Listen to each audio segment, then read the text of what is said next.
Hello, friends, and welcome into another weekly update from our team here at NC Family. I'm Mitch, joined by John and Jerry, and this is our weekly update for the week ending May the 29th. It has not been a very busy week at the North Carolina General Assembly. I know we usually start the week or the video with it's been really busy. It's been a quiet week on Jones Street at the North Carolina General Assembly. I would say for the general public, but there may be some interesting and raucous conversations going on behind closed doors. Particularly maybe in chairman's offices, considering a potential framework for a budget and that sort of thing.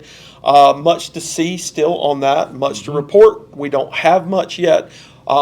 Speculation that we may have something by the middle of June. Hopes and prayers for that, and we will keep you up to date on that, the agreement for the framework of the budget. And of course, they were off this past week, as we reported last week for Memorial Day. John, it has not been a quiet week in the governor's office.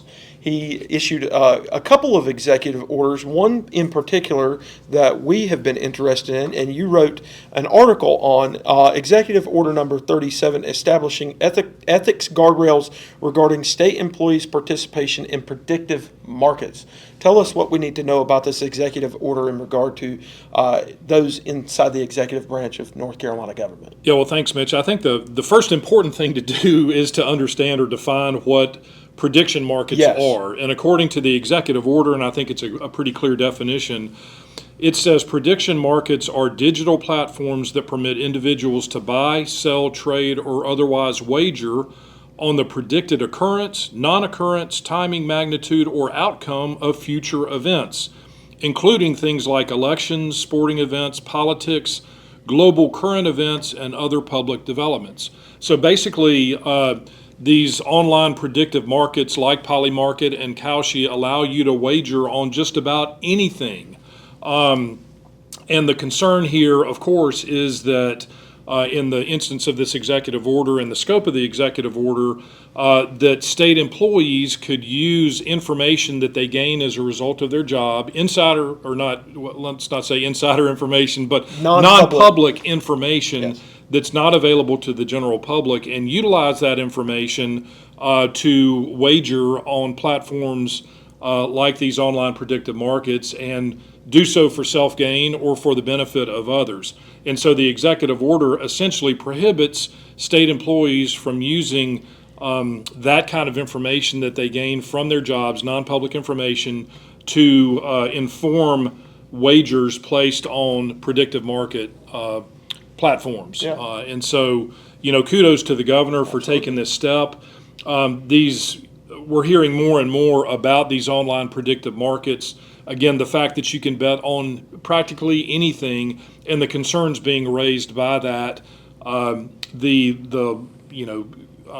contribution to corrupt practices, to insider trading, all sorts of illegal and unlawful activities. Well, they pose the market. It's a gambling website. Let's just be honest in what it really is. They pose the market as something where you can bet on things as innocuous as whether it's going to rain today or not. But then we've seen reports about the war in Iran or the conflict in Iran and people wagering on that, or the capture of Maduro and things like that. And those are huge. And people have insider, as you said, non-public information they're using at their disposal for personal gain. It's wrong. It needs to be stopped. Thank you, Governor Stein, for using your authority. And part of the concern in some cases is that this kind of illegal activity that's taking place could actually influence the practical outcome of certain events.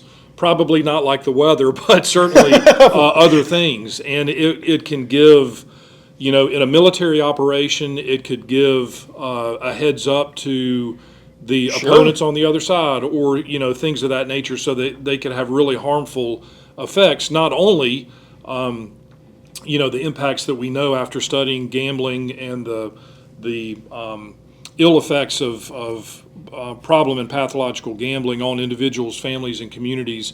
All of that comes to play in this as well, but it can also shape the future of these events. So it's not just Goodfellas in a basketball game. Now it's the public and war or elections. Jerry? I'm sitting here just thinking, who could have imagined that things would go here? I hate to say, as I was asking myself that question, sadly, the gambling industry, they haven't just imagined this. I mean, I don't know how far back they planned, because we did. It started out thinking, oh, it's about the outcome of a game. Then it's about how many first downs or passing yards. Color of the Gatorade, yeah. And then now it's this. We're talking about affecting the world in significant events, whether it's on a state level, federal, national, international. But again, just like you say, thankfully Governor Stein has quickly recognized, wait a minute, this is a new part of what's happening in our society as it relates to gambling, and don't let it get out of control. Let's try to rein it in before things.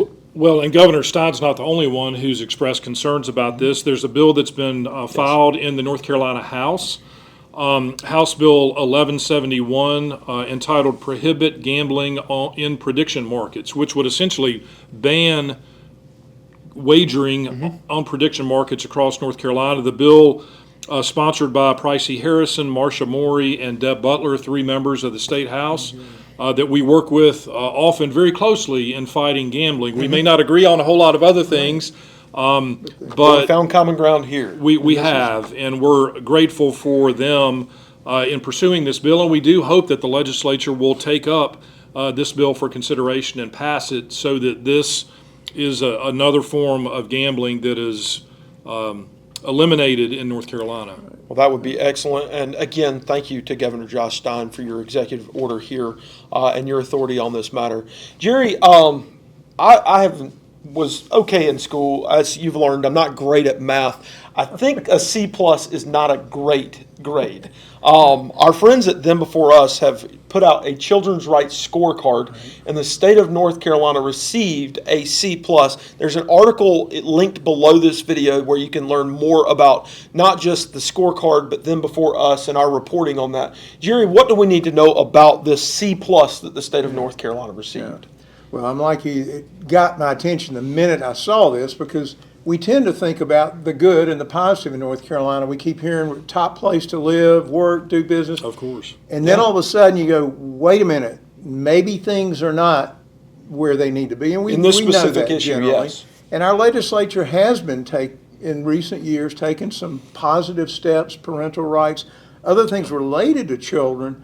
But this report does point out some areas where there's much needed improvement. I know 2 of the areas that come to mind are in vitro fertilization. Basically, our state doesn't have any laws regarding surrogacy, all these things that you hear the reality of what's happening and realize, no, there's something does need to happen in that area as far as what our laws need to say. And I know we could get into the details, but I know we've got an article about this report, and in our magazine we also have an article about this issue. The other area that they look at, I mean a number of areas, but one of them is divorce.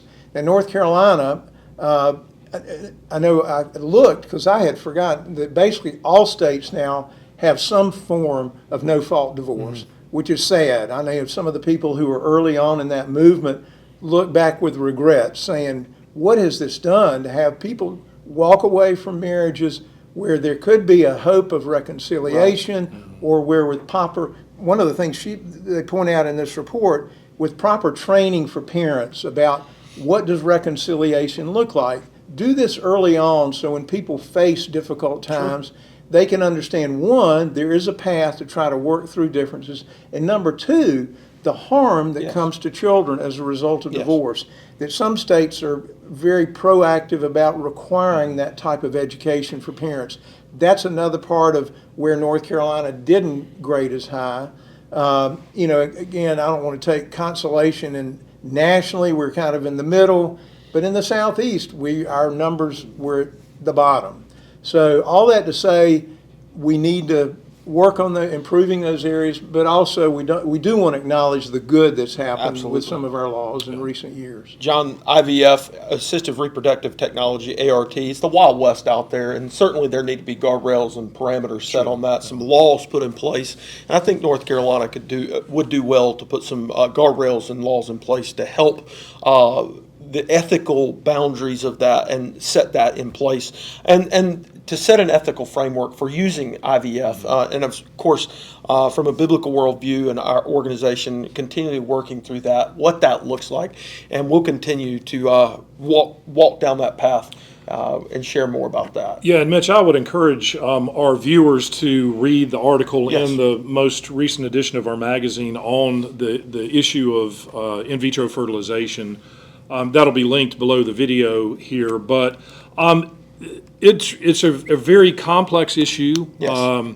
Certainly a very strongly heartfelt issue for a lot of people, especially couples who are dealing with infertility issues and things like that.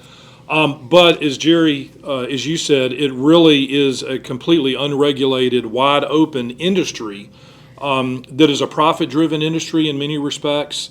Certainly good intentions of helping families who are infertile have children if at all possible, but there are a lot of pitfalls, a lot of shortcomings, and a lot of concerns about the ethical practices of in vitro fertilization and other assisted reproductive technologies. And so this article gets into that, and I think it's very helpful and eye-opening because this is an issue that just has a lot of questions surrounding it and a lot of confusion and a lot of lack of information.